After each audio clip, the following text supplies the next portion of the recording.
Hello, good evening. My name is Udodiri Elizabeth.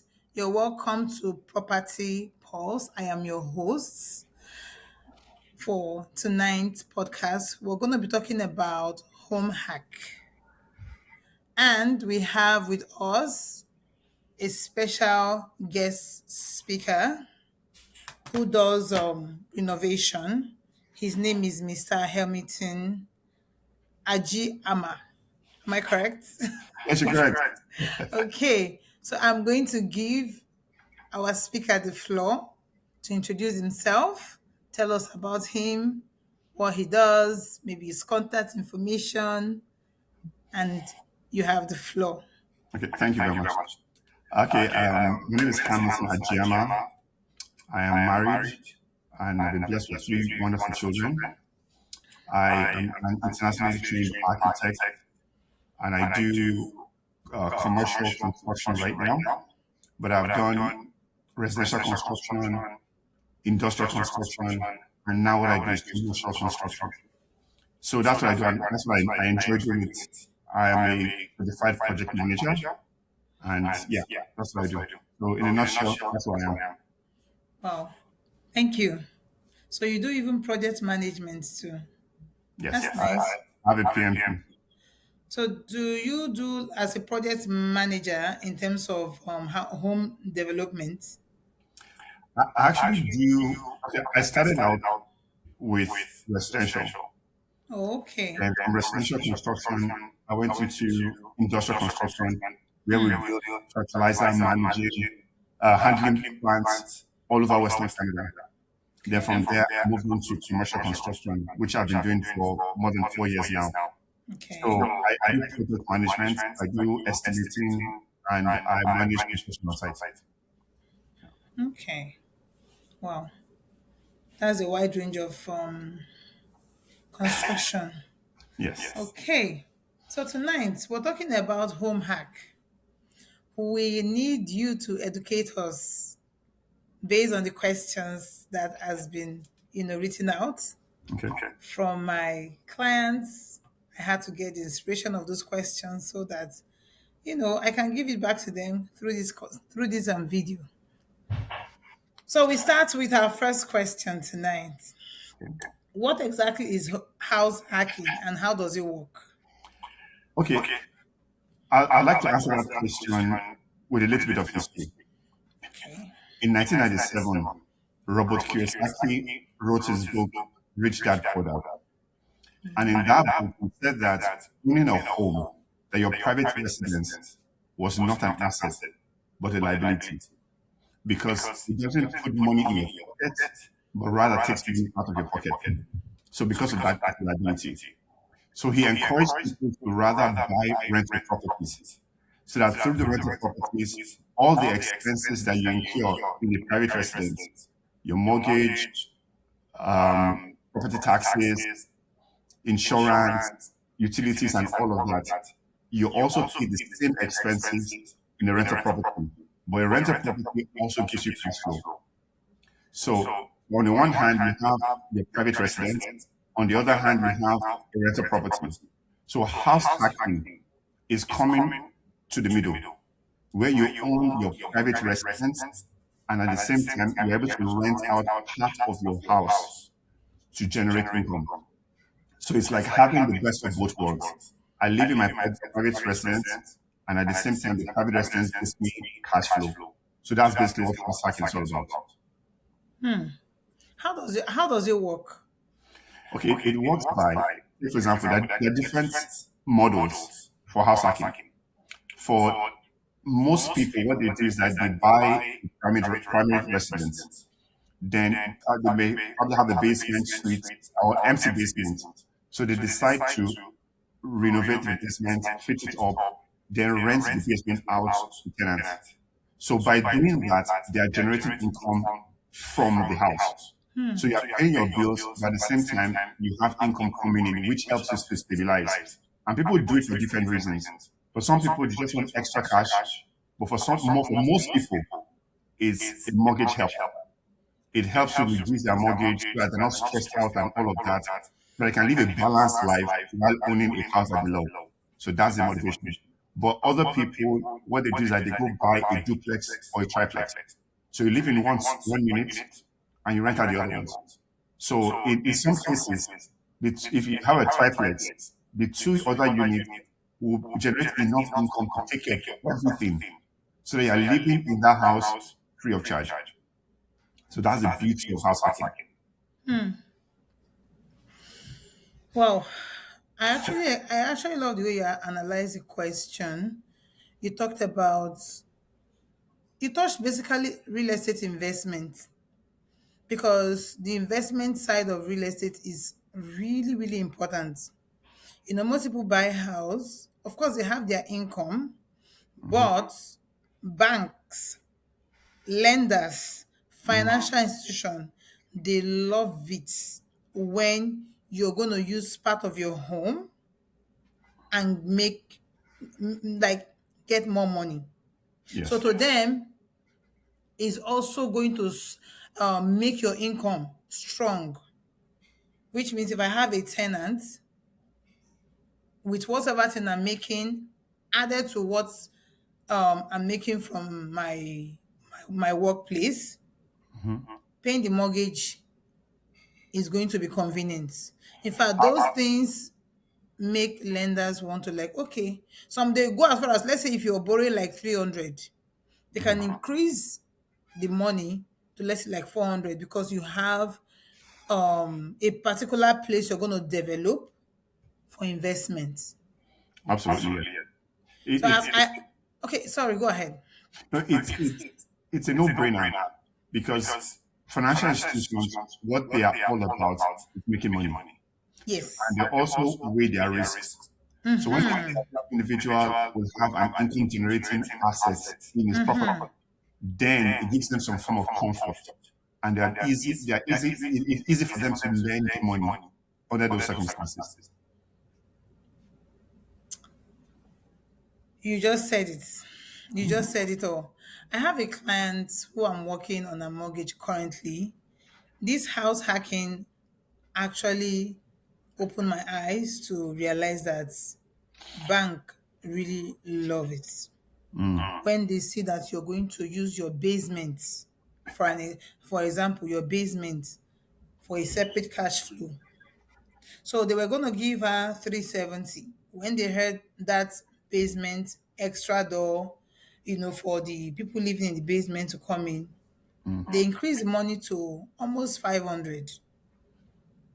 They And want to she make money. was able to conveniently look for the house in a very nice location in a beautiful neighborhood. Yeah. Even when you look at house hacking, there's a history around it. This house hacking thing is something that a lot of us who come from Nigeria and Africa have been doing for generations.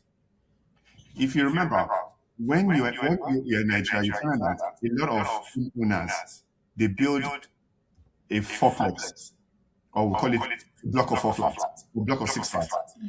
That the landlord stays in one and rents out the other ones.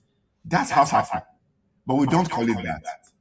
But in Canada, with the increase in the cost of homes and homes becoming not affordable for a lot of people, then the government, I think it's 2011 or so, they allowed people to start, converting their basements, and they started giving out loans for people More to do that. money.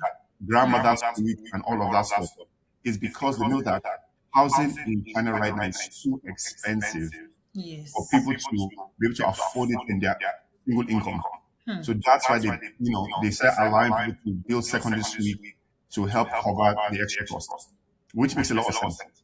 And if you look at the math, well, wait. If you look at the math, it makes incredible sense.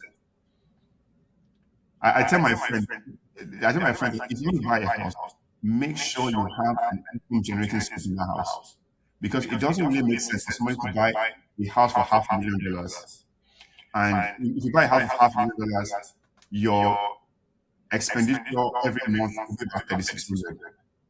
How much do you have to spend to pay 3,600 for just your house every month? But if you have a secondary suite in the basement that generates $1,500, then you're good. So it's a no-brainer. But I know some people feel that, oh, I want to be alone, I want to be alone. I'm a big boy. Well, some people just like it like that. They just want their privacy, them and their family and their kids. They don't want external parties, which is Yeah, also okay. In as much as you can pay the mortgage, that's what the bank is exactly. after. No Exactly. story, no late payment, so we don't get mad and go for foreclosure. So Yes. we're gonna go to the next question Sure. now. Why is house hacking becoming popular in today's real estate markets? Just like I said, it's the cost of housing right now. Cost of housing. It's the cost of housing right now. You can imagine a family of four. Husband is working, wife is working, and together they have a total income of about, let's say, $120,000. If they qualify for a $500,000 house and they're dishing out $600 every month, they are going to be stressed out because they have a lot of, you have a car loan, you are paying $1,000 for 2 cars every month, then you have children, you have to take to sports, you're dead. You're dead. There's no way you're not going to have a second job. There's no way. So you're going to kill yourself. You understand? So it's simple math. The only way you can afford a $500,000 house with a total combined income of 120, 130,000 is to rent out your basement. So you're not stressed. Because the issue with a lot of us immigrants is that we come here in our late 30s, 40s, and 50s. If you are living in a house all by yourself and spending that much money, when are you going to retire? You will never retire. You're going to be paying mortgage till you die. That's the thing. So you got to be smart. It's a simple thing. It's a math thing. And I'm going to give you some examples. I'll give some examples. But it doesn't make sense. A friend of mine came to the country and about 4 years ago, and he said he wanted to buy a house. And I told him, like, come, if you want to buy a house where you have a suite that you can rent out. And the guy was okay, fine. He took my advice. He found a lot in Sindipar, and he got a builder. And they built him a house that has 4 bedrooms for himself and his family, then a 3-bedroom suite on top. This guy wanted to rent it out, but he was sharing that the rent out, 2,100 and all that. And he decided that he wants to do Airbnb. Do you know that his mortgage is about $3,700? But the Airbnb is giving him $3,200 every month. Oh, Every month, $3,200. You can imagine. good one. Wow. This guy is thanking me every time. Because it doesn't make any sense for people to take advantage of these opportunities. Yeah. I know some of my friends who has property. They make good amount of money from Airbnb silently. Of course. They make it, I'll call it silent income. Because the people who comes as strangers that you don't know, they come, stay number of days they want to stay, and they leave quietly.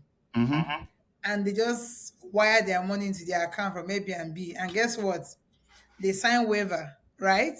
Meaning if you damage anything in the property, you're going to pay for it. So it's sort of secured because there are rules and regulations in Airbnb. So that's a very good one. Yes. It's a no-brainer. But something I want to mention about house hacking is that even in Canada, when quote-unquote house hacking started back in the day, what we were doing was renting rooms in their homes. But it's a risky thing, and it's something that you won't want to advise people to do, especially in the world that we're living in right now, where people just accuse you of different stuff. But then people started, building houses with side entries. And that did not start until maybe 2015, 2016. They started building with side entries. And that's how people took advantage of that. And people are making money from it. It's a no-brainer. Awesome. Now we're going deep into our question. Okay. Who is house hacking best suited for? Do they have specific people that it is suited for, or is for everyone, or is it for just me or just for you? It's for everybody Okay. except for people who are big boys. If you're a big boy, you make upwards of $200,000. You want your privacy and all that. Then it may not be good for you. But I'll tell you a story.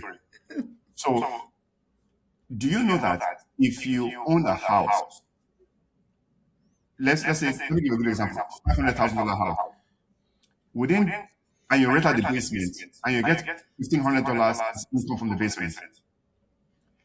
Even if you don't need that income from the basement, but you decide that I want to be investing that $1,500 every month in, take for example, an S&P 500, which has performed at 100% since inception. If you're doing that for the term of your mortgage, by the time you finish paying your mortgage in 25 years, your house will be worth about $1.3 million. But that $1,500 you're putting aside from your rental income to your basement will have compounded to $1.9 million. So who does not want $1.9 million in their account? You tell me. It's a no-brainer. No, Yes. it's a no-brainer. Even if you don't need the money, just do it and keep investing the money and forget about it. Yes. You will not regret it. So it's house hacking for everybody. But if you are a wealthy person and you don't want anybody in your house, then it's okay. It's not for you. No amount of money will be enough for me to say I wouldn't want more money, because I'm going to still be spending the money. So I want to replace the money. So why would big boys and big girls not want No, extra income? some people want their privacy. They don't want Although anybody there are knowing. some people that are like that actually. Maybe they own businesses. Some people own businesses, and because of their businesses, they're able to they're able to get some money from their homes, the use of their homes for their businesses. So that's kind of like hacking to some extent. Yeah, Yes. and getting money from there too. So that covers for them. Yes, that's actually, I agree with you on that, because now you're doing your business from home. So, which means you're paying the rent of that business. Yeah, So, part of, how will I put it? If you're going to pay rent outside, now you're not paying the rent to your own self, more like consider as a location. So, it's also exactly. another one again. Yes, That's that's true. the way. Yeah. So, we're going to move to the next question. What is the first step someone should take if they're interested in house hacking? Okay. I'll look at it from two perspectives. One Okay. person, you already have a house. If you already have a house and the house has a basement, you may be constrained if you do not have a side entry. Because of privacy, it is best you have a side entry. Because once you have a side entry to your house, then you can be shielded or separated from your tenants in the basement, which is the best option. Because just like I said before, I wouldn't advise you having people come into your own house and go back, because crazy people can do crazy things. You don't want to get into trouble with the police. So it's best you look at your house situation. Do we have a side entry? Yes, we do. Then it's possible. Then you move to the next step to consult a designer to design the basement for you, and and do all the fire separations, apply for the building permit. Then once you get the permits, you get the construction done. That's on the one hand. On the other hand, if you're somebody who doesn't own a home right now and you want to go into house hacking because you want to have a house and all that, I advise that you reach out to your realtor and you look for a house that has a side entry. That is important. Or on the other hand, you could decide to go look for a duplex. Buy a duplex. That one is easy because everything's already done for you. You don't have to do any construction. The fire separations are already in the duplex. So just buy the duplex, you stay in one unit, you rent the other one, and start making your money. So those are the options I'll say that is available. Yeah. So, what are some common house hacking strategy people can use? For example, renting room, duplexes, basement. What are those strategies? Okay, yeah. So renting rooms is kind of good if you don't have children. If you are if you don't have kids, just you and your wife, or you're just a single guy, there's lots of people do it. They just buy a house and they rent the rooms out to other students. You can do that. But if you're a family person, I won't say if you do it. But there are some people who try to get some money, they go into fostering so that they own their homes, they have foster kids in their homes, and they get some income from the government for that. While some people, what they also do is they reach out to schools. There are some schools who normally high schools who normally have international students come over, and the international students will need a home to stay. And most of them, their parents want them to stay with a family. So that's another opportunity. I know Assiniboine College does it, and some other schools do it. So you can reach out to the school and tell them that you have a room in your house, you are ready to accommodate students. So when the students come in, you can take them and they live in your house, you feed them, and you get a very good income coming in from the school or from the parents. Wow. That's another way to do it. Some people do it with university students, especially people who come in 100 level, 200 level. They come in there, they stay in their homes. So that's an opportunity to get started at that level if you don't have all that space. But if you do have the house, then you can do your basement or just go buy a duplex. Yeah. Wow.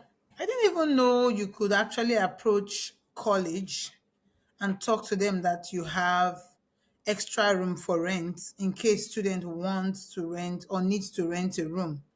Oh, I yes. didn't know, but that's a very vital information because I know some of my clients who have houses in specific location that is, school routes, where I know people can be able to rent some of those rooms and have easy access, maybe one bus to school, one bus coming back. Oh, But yes. that's a very, very vital share you just gave. Thank you. No, no problem. You're welcome. Wow, that's interesting. For beginners, what are the best strategies for them? Those who are beginning, because this house hacking thing can be confusing at first. You know that, right? There's some people that will have to think about it, plan, replan. So, what is the best strategy you will advise? Let's say if I'm a beginner, what would you advise me to go for first? Okay, I'll just assume that you are new to the country. Yes. You're new to Canada and you want to buy a house, but at the same time, you want to make your house generate an income to help you out for a mortgage. The first thing you need to do is to first of all, just like go get pre-approved and see how much you be pre-approved for.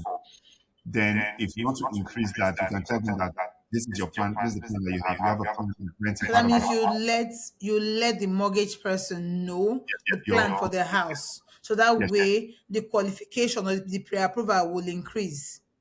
it will increase. Yes, somewhat. Yes. Then you reach out to a realtor and tell the realtor, okay, this is my brief. This is what I'm looking for, and this is what I've been approved for. So help me look for a house that fits the plan that I have. Look for a duplex. Look for a house that has a basement already completed. Because to be honest with you, fitting a basement can be challenging, be expensive, especially if you're doing a secondary suite, be expensive because the new building code has high requirements for secondary suites. So it could be expensive. So if you find a building that already has a finished basement with a side entry already partitioned, then you are then you don't have to go through all those rigors. So you just get it and you move in, and from day two, you can start making money. Nice. I Because love what the I way you actually said it. okay.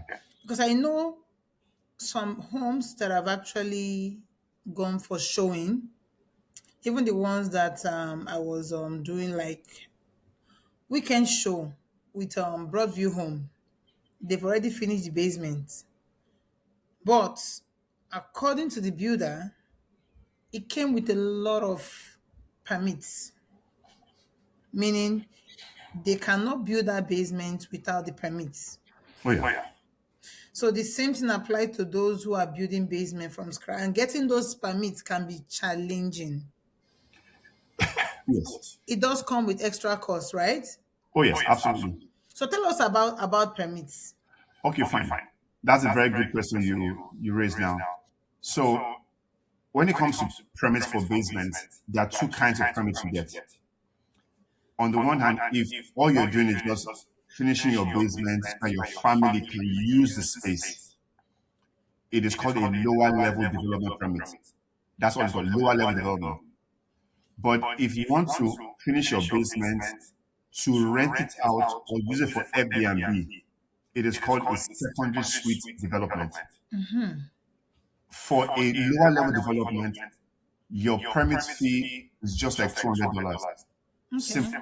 And that one, you can get your permit in 2 weeks, 2, 3 weeks. You can get your permit. Okay. But if you're doing the secondary suite development, everything is X, 10X. I just did one for an individual, and it cost $1,900 for the permit. Wow. Because you have to first of all do a development permit before you apply for the permit. Or after you finish construction, they'll refund $500 to you. And there's so many restrictions. That is after you finish the construction. So it is not immediately they will give you the 500. So if it take you like 1 year, if it take like 2 years, that's when you get the money back. Exactly. You have to finish it and have city inspect it and pass the inspection. Okay, that's another one again. They have to come for inspection and make sure that you are following the building code. Then once it's passed, then you get an occupancy permit. That is when you refund your money. And there's a lot. That's why you just said something about inspection. Yes. Because that inspection thing is one thing I've actually had debates with my clients. My job as a realtor is to advise, guide my clients, right? So sometimes when you mention some of all these things, they look at it as, why am I paying extra money to do home inspection? Why am I doing this? Why am I doing that? But you mentioning it now, I love it. So you have to analyze that home inspection part together with what you're saying. When you're building a basement, when you finish doing the framing, you've run the electrical, you've done the plumbing, the inspectors will come and inspect. And it is only when you pass the inspection that you are permitted to cover up the walls with drywall. If you cover up the walls when they come, you have to strip everything, remove all the drywall, remove everything. So they have to inspect at that point that all the roughing was done correctly, everything is to code, then they tell you to board it up. Then when you finish, they have to come back again to inspect, to make sure that what they saw was what you finished. You didn't add your own. They have to come to inspect. And once they inspect and check everything, check the electrical panel, make sure everything is good, then they give you an occupancy. Then you say your inspection passed, everything is finished, you can close your permit. Okay. You know, so that's how it has to be inspected. And because there are a lot of people who, when they do the first inspection, then the inspector goes, then they start adding kicking, they start adding stuff. They will come back. They will come back. Really? Yes, they'll come back. Wow. It is only when there's sometimes when they are too busy to come that they'll ask you to do a video inspection. Okay. So you do your camera and then some people start hiding from things they don't want to let them see. but they have. So there is a lot of drama that comes with home inspection. Oh yes. There are times people fail inspection like 2-3 times. 2-3 times? Oh yes, you fail inspection, you continue to repeat until you get it right. And those inspections, you're paying for them? Yes, any extra inspection, you have to pay for it. Oh yeah. So it's like writing an exam then? Exactly. Exactly. Wow, there is a lot to understand when it comes to real estate. I tell you, a lot. That is why we say it is best if you are lucky to see a house with the business already finished well, just buy it. So you don't go to the stress of construction, bringing drywall in, getting this one out, you're hammering here, it's stopping you upstairs. There's a lot to, but a lot of people say, oh, it's the money, it's the money, it's money. It's more than the money, it's the stress and the cost again, because right now costs are increasing. So secondary suites are at a high level of basement finishing. And the reason why it's more expensive than the traditional basement development is because your furnace cannot serve your basement. Your furnace is for your main house. So for the basement, you have to provide independent heating and cooling system for your basement. So that means, sorry to cut you, Okay. the furnace part. Say it again, because I know furnace on its own has its own costs. Yes. So you buy a house now. Your house comes with a furnace, comes with an AC, comes with all of that stuff. When you decide to build a secondary suite in your basement, all of that ventilation system, your heating, your cooling, cannot serve your main house and your basement at the same time. You can't. It is because of safety regulations if there's a fire. That means all the duct that you have going to your basement, you have to cut it and plug it. Then you have to have a separate system to serve the basement. Whether you go with baseboard heaters or you go with a mini split, heat pump, a new HRV, all of that. That's why it's expensive. Because you have to have a new cooling system and heating system for the basement. And it's all for safety. So that, God forbid, if your basement tenant burns the basement, the fire is contained there for 1 hour. And we know that we have a very efficient fire service that can be in your house within 5 minutes. So that's why it has to be separated. So that the smoke of the fire does not affect you guys in the main house. So it's all about safety, but it's expensive. Wow. Yeah. Wow. Thank you for this, taking your time to analyze that part of home inspection, home safety, and of course, what's it called? The best strategy for beginners, the basement, the permits, because these are things I know I have come across so many times when seeing a house with a client, and they ask me questions, Some of from it was from their questions I was able to get some of these questions that I'm actually asking. Because going out there now, I know what to tell them. I know what to say. I know who to point them to and say, no, speak to him. He will advise you better. You're in safe hands. So thank you. Welcome. Now, what are the financial requirements to get started? Hey, Of course, good question. if you're going to build a basement for a house hack, you can give an example. I want Yes. to rent a room. Okay, how much do I do? Do I need to maybe funny do my basement? Okay, You so know, something like when it that. comes when it comes to business development, if you're going to house hack, it means that you must do a secondary suite. If you're lucky, because there's some houses that were permitted in the past, like 10 years ago, where the restrictions were not as tight as they are today, where you can actually buy a house that everything's already set for you. I would say that is the best option for beginners, and I'll tell you the reason why.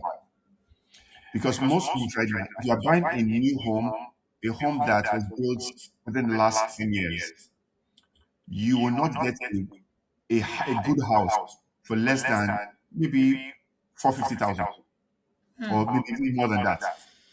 And if you buy such houses, the basements are not completed. To develop a basement for a secondary suite today may cost you about $50,000. $50,000 $50 or more. and above. Wow. Yes. And a lot of times, people who buy houses without basements done, where would they get the 50,000 from? Yeah, that's Because actually true. you're paying somebody to do it, and the person is supposed to do it within the space of 3 months. So where would you raise 50,000 from? Your line of credit will it cover the 50,000? No, it's not. So that's why it is best you either tell your builder from the get-go, do the basement for me. Some people tell you that, oh, it's more expensive, they're gonna hose you, they're gonna do that. You say you don't hear.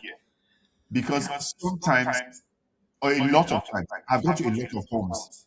People buy new homes, so we'll do the basement, but this is 10, 12 years down the road, and they haven't done their basement because they have a lot of expenses and they don't have the funds to put into that basement. You understand? That's why you see a lot of homes, basements are empty, businesses are empty, unfinished, unfinished, unfinished, because life happens to them and they don't have the funds to throw on that basement. Sorry, I'm going to cut you here because while you're saying these things, I am actually remembering so many people who I know that have gone to their homes. When I go to their basements, oh, their house is beautiful. We got excited, did housewarming. 6 months down the lane, I went back to visit again. The basement is still not done. So in my head, I'm like, why are they not doing the basement? This basement is supposed to be giving them extra cool cash. Sometimes you don't want to approach them and ask them questions. It doesn't look like you're prying into their life. Yeah. So now I see another reason. Like from what you're saying, like these are best ways at which you can be able to take care of a basement from the beginning so you can be making money from day one. Because that extra house that is not taken care of, that's money slipping out of your pockets. Absolutely. I totally agree with you.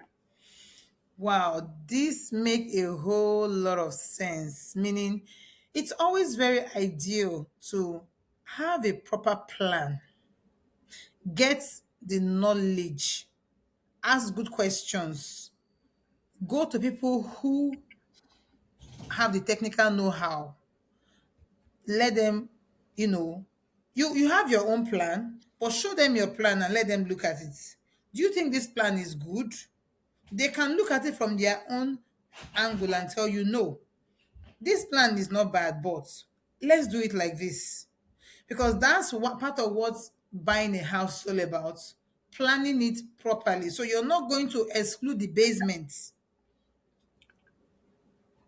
Because Yes, once you exclude that particular plan, in the long run, you suffer.